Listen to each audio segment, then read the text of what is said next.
Imagine if someone told you that speaking to your baby and interacting with them throughout the day could give them an edge in their development. Well, some people do this intuitively, but as I found out, others do not. And that's why a group of local Rotarians created the Brain Game.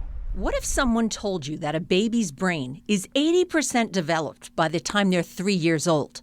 The first time Chuck Hansen heard anything like this was almost 25 years ago, when he heard a presentation from a speaker he invited to Rotary. And she gave this wonderful presentation that just captured our whole club. I mean, when you are with a child as a baby, you're holding that child, you're talking to it, you're singing to it.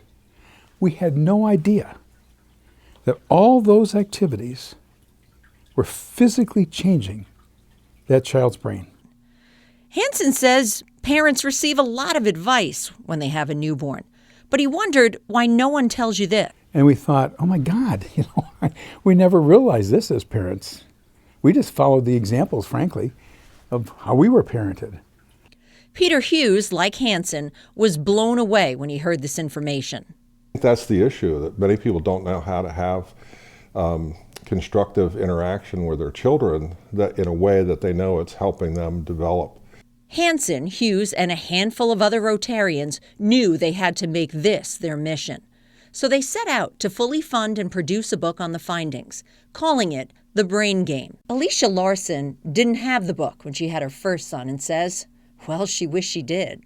Aiden may have progressed a little quicker than Amory has, and I think the book has been helpful to just say, like during this stage, it's not specifically like this month they're going to do this. It gives you a general idea of this is when it should be happening. Robert Visconti is a Rotarian in Florida, and once he heard about the Brain Game, he knew he wanted to help.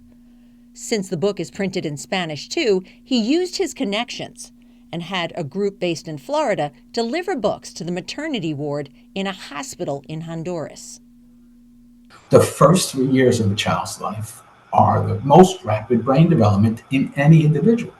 So if you can make those first 3 years healthy for brain development, which is what this book does, as best as is known by science right now, it's not that hard. A lot of mothers know this intuitively or from studying as they grew up. But many don't, and we want to help those that don't. There's a significant difference in how parents interact with their children before and after they've been exposed to the Brain Game. They're interacting more, they're engaging. And just having a book and knowing it's specialists, it's doctors, and it was just life-changing to have that tangible book to be able to look at.